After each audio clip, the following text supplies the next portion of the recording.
So now it is that your girl's recording. Let's go ahead and let's get into this next damn reaction, shall we? Now, Olamasama, shout outs to you. Ranking the craziest crash outs in fiction. Oh my goodness. And you know, I'm curious to see what is going to be within this list. So without further ado, let's get this started, shall we?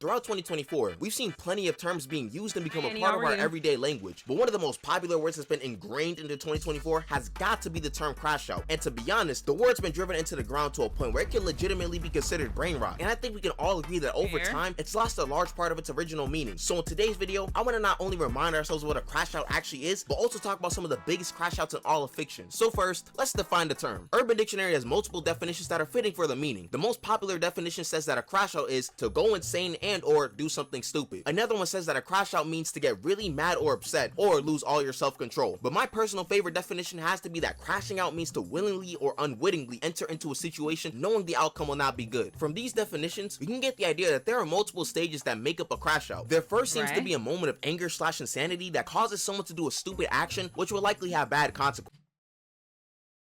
Do not show that man on my screen ever again. That actor, what's his name? What is his name? Chris Pratt. Man, you've done such a phenomenal job of making me hate that character in the MCU. Oh my God, do I hate him? Yo, Jedi, thank you so much for gifting a sub to Paul. I appreciate you. Oh my goodness. I just don't, for all it is that this man did. To be a moment of anger / insanity that causes someone to do. Like, come on. Nothing will make me more mad than this scene. Everybody was putting in their part. If he would have waited like 10 more seconds, we ain't had the time to be doing this. And you wanted to crash out then, and then you messed it up. It's his fault. He said Chris Pratt is a W actor. I just see him as Mario. His Mario performance was for me. It was all right. Maybe I just don't like the actor itself. I don't know, but I was a little critical about the Mario movie. I'm not gonna lie. I was a little critical, but it was still cool. Do a stupid action, which will likely have bad consequences. With these ideas, we can make some criteria in order to grade some of the characters in this video. We'll first need to look at the buildup or the initial event that causes the person to get angry, because there obviously needs to be some type of actual buildup in most cases. We should also consider the fact that if the moment justifiably caused a crazy response, then it can't really be considered a crash out. Like if someone took your usual seat in a classroom of unassigned seats, it may or may not be justifiable to start tweaking out on them in class. Y'all can be the judge of that one. A little bit of entitlement. Little bit of entitlement. I mean, don't get me wrong, yeah. Like if you have a certain like seat where it is like, you know, you've been there every single day consecutively for almost the entire school year, and then somebody take your seat, yeah, I may feel a certain type of way, but at the end of the day, it's not assigned to me. It's not assigned to me. We can't be a little too entitled when it comes down to that, you know? Ain't nothing wrong with just go ahead and get yourself another seat. I don't blame Star-Lord. You took Peg. Then we have to look at the scale of the actual crash out, because let's be real, some people will say they're crashing out and it's just them being a bit grumpier. Like no, breaking a plate when you're angry does not mean you crashed out. When I talk about crash outs, I'm talking about driving into a McDonald's because your girlfriend broke up with you, or doing the nonsense Antonio Brown was doing. The aftermath of the event must also be taken into account as well. Are the consequences really that bad? If they aren't, then we gotta dock some points. There's also a factor of remorse that should be considered as well. Like if you see someone crash out and they have no regrets afterwards, then it'll be graded much higher on the scale than if remorse was shown after the event. With all that said about the way, we should start talking about characters who have crashed out. And by the criteria I've just stated, we're not being Mickey Mouse here. So don't expect someone like Gojo during his awakening to be here, because he was not crashing out in the— He was not. Thank you. He wasn't. He wasn't. And even if people was to say it is that he was crashing out, he had a valid reason. Told you I'm sorry, but like, I'm sorry you had to go, gang. I'm sorry. You had to go. I feel like it is enough time has passed, okay? Gojo was not crashing out during this part. I don't care what anybody say. Y'all can find me in the comments. Y'all can find me in the chat. I'm gonna stand on that hill. The slightest. First character we're gonna cover is an iconic one, Majin Vegeta. When you take a surface level look at things, Majin Vegeta seems to be pretty severe on the grading scale. But let's look at things just a bit closer and see if it's actually as crazy as we may have initially thought. Let's put ourselves about 7 years after the events of the Cell Saga. Goku is dead due to sacrificing himself to Cell. Gohan is in high school now and also got into cosplay. Trunks grew up a bit. There's a mini Goku, and Vegeta's really just been chilling. It's pretty clear at this point that his character has been going through some changes with him giving up fighting and really becoming more of a human. The Earth is really becoming more like his home every single day, whether he likes it or not. But then Goku tells everyone that he's allowed to visit the living world for 1 day to fight in the world tournament, and Vegeta gets a little giddy. He's been hoping for a day like this for a minute, but as Dragon Ball typically goes, there is some world-ending threat that prevents that match from happening. This time though, the threat could actually be prevented before the world-ending part comes to reality. So fast forward a bit, and Vegeta, Goku, and Gohan are on Babidi's ship to stop Babidi and his minions. However, Vegeta's strong desire to not only fight, but beat Goku brought out some of the older Vegeta's characteristics of being a selfish, heartless warrior. This allowed Babidi to use his mind control to take Vegeta over. Okay, so he's evil now. Is that it? No. Oh, okay, where do I even start? First off, let's get this straight. Vegeta was not mind controlled by Babidi because of something Babidi did. No, that man Vegeta allowed himself to be taken over just to get strong enough to beat Goku. He was clearly able to fight out Babidi's commands, and let's listen to this real quick. If I hadn't gone to these lengths, we wouldn't be about to fight. Okay, now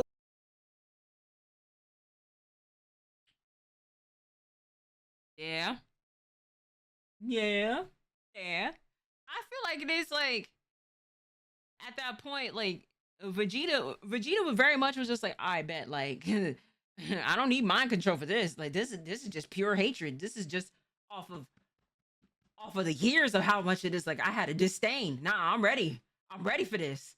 Like he didn't need mind control, gang. Like he already just had that level of hate in his heart. So that's why I'm just like, you know. We're creeping up that scale fast because Majin Vegeta is clearly a threat. In his first appearance, he blew up an entire crowd of random people just to try to beat Goku one last time. He knew doing something like this would force Goku to fight him. He had his wife in the audience, and I don't know if this specific version of Vegeta really cared about hitting her. So right now, in terms of the scale of this crash out, we have a bunch of random Earthlings dead and your wife fainting at the thought of your character regressing. And the buildup that caused all this was Goku coming back, causing Vegeta's pride to go wild. But there's still the aftermath we need to get into. Goku and Vegeta are fighting, but then Goku realizes that Majin Buu might not be as much of a joke as they initially thought. Goku tries to call off the match and Vegeta agrees, only for Vegeta to sneak. With Majin Buu being revived, Vegeta tries to fight him, but he is clearly outmatched. This is what leads us to arguably the best episode of DBZ, where Vegeta's heartless exterior is broken down and he decides to sacrifice himself for his family and Goku. But that blast ain't really doing anything. Majin Buu came back, transformed, and murked everyone on the planet. So let's look at everything we've We still gotta do that reaction on Majin Buu, gang. just seen. Vegeta essentially did all of this because of his Saiyan pride and desire to fight Goku. So let's be real, his reasoning was not good enough and was just based on selfishness. The actual crashing out included Vegeta murking an entire crowd of people and regressing his character back to his older self. Imagine your friend got beat in a video game that he was supposed to be the best at, and he went on this crusade murking people to try and get the run back. The aftermath was fairly bad as Vegeta's whole stunt caused Majin Buu to be revived, who snowballed into Super Buu and Kid Buu. However, I should mention that Vegeta did show a lot of remorse. He was also able to wish back the people he murked, redeeming himself for some of his actions. So I'm gonna have to deduct some points off the crashoutness of this moment. I feel like due to the immense amount of remorse Vegeta showed during the final battle, I'm gonna have to grade Majin Vegeta's crash out a 7.5 out of 10. I do believe this moment does fit the definition of a crash out, as he did do something relatively stupid without any regards for the outcomes. However, he did regret those actions. Like I said, if you're doing things like driving full speed into the LA Fitness and you'll say you'll do it again, then you've got to be graded higher. Dang. Why? Wait. Why? You just so? What? Why? Why did you drive your car into an LA Fitness? What did they do? If it was Planet Fitness, I'd understand because they be trying to 360 people into like contracts and stuff where it's hard to get out.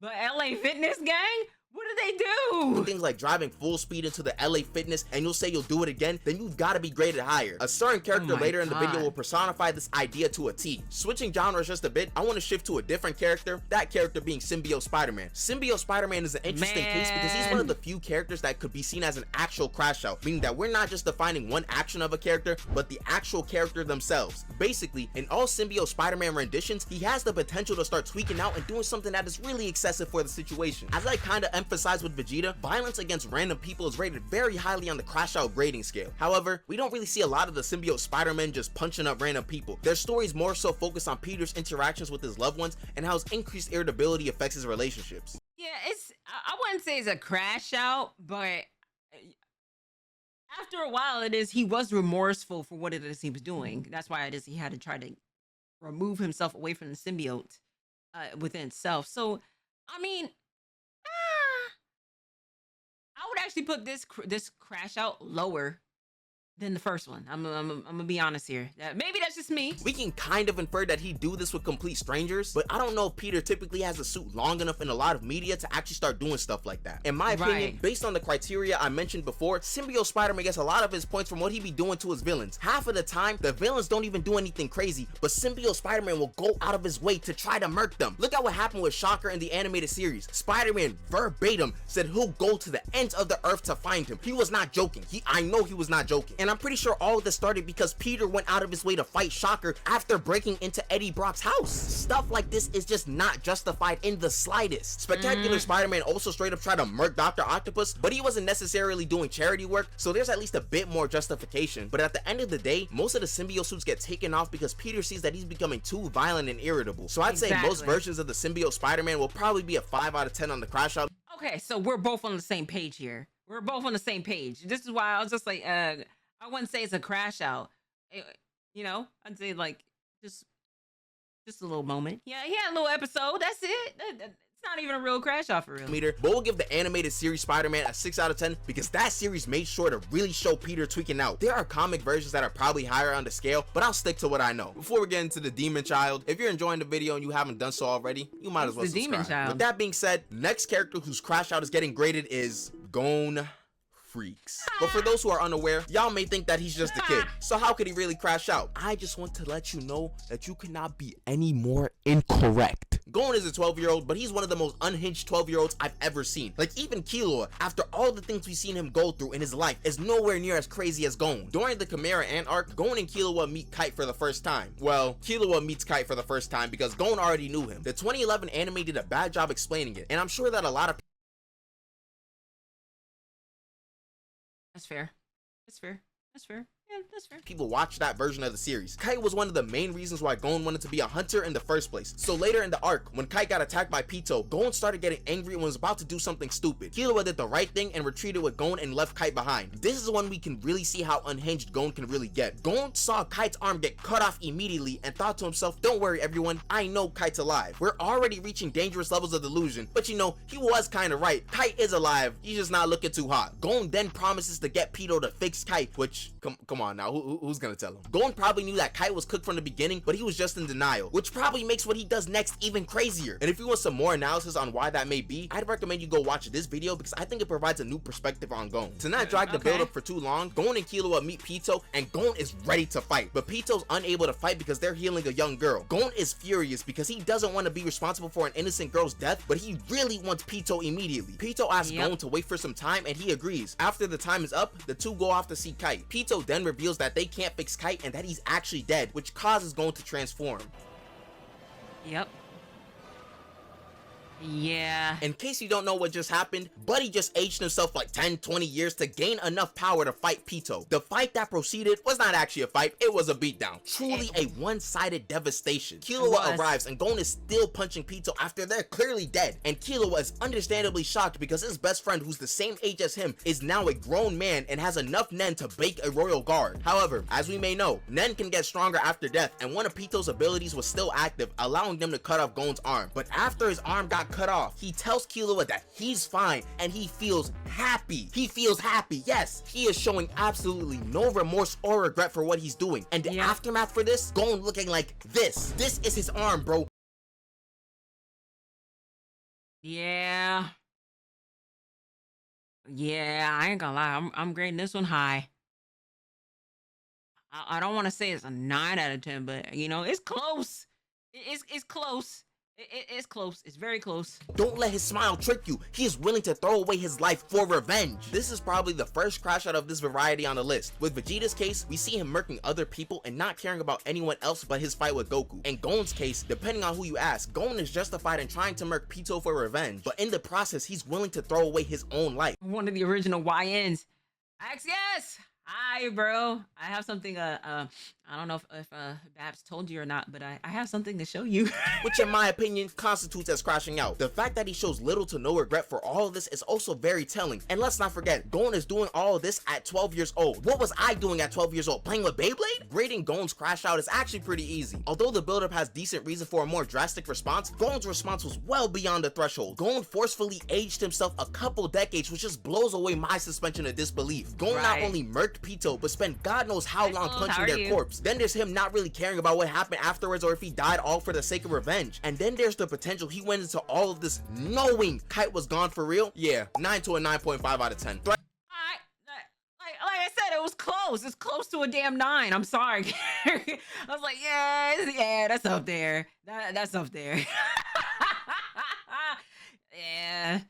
Terrible. To society and a future tyrant of a country. I don't even need an analogy to real life to make y'all understand why Gon deserves a score like this. The next character I want to talk about is Bakugo, who has similarities to Symbiote Spider-Man in the fact that Bakugo has the potential to be an actual crash out. Bakugo is your standard hot-headed character, but this guy has the ability to create explosions from his hands, so you can see how that may end up. I mean, for me, okay, Bakugo, yes. Do I feel like it should be high up there with grading?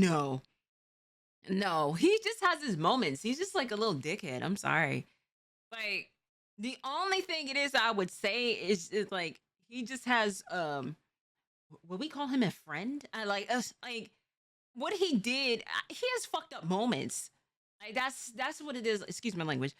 I think that's what it is that he's more like. He just has moments. You know how it is that he treated Deku for all those years. Like Deku has a sweetheart.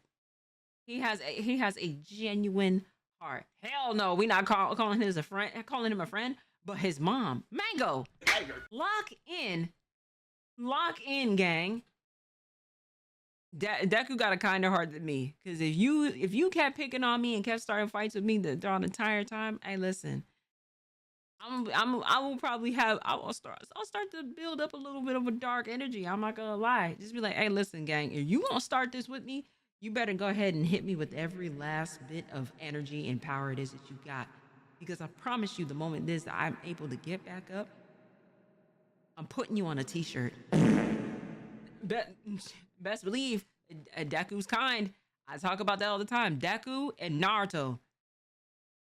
The kindest hearts, man. Because the amount of stuff it is that they had to go through, and may I dare say, to save these people. Man, and especially Sasuke, the amount of times it is that Naruto wanted to go ahead and save Sasuke. Are you kidding? They got a kinder heart than me. Bakugo has had many instances where he has been prone to do violent acts with little to no provocation. Shoot, any conversation he has with Deku feels like a 50% chance of him bugging out and getting angry. Honestly, any conversation this guy has, he's ready to fight. He was ready to fight Mirko over some little comments. Even when he was spending time with kids, he was a madman. You could probably make an hour-long compilation of Bakugo being a threat to society. This is the same guy who also chose his hero name to be Great Explosion Murder God Dynamite, which is definitely a name of all time, I won't lie. However, the thing with Bakugo is that he won't actually end your life. The most he'll do is beat you up or blow you up.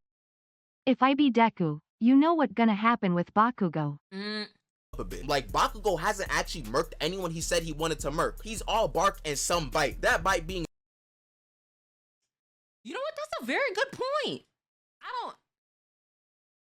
I'm trying to think, even in the manga, I don't think it is he's ever really murked anybody.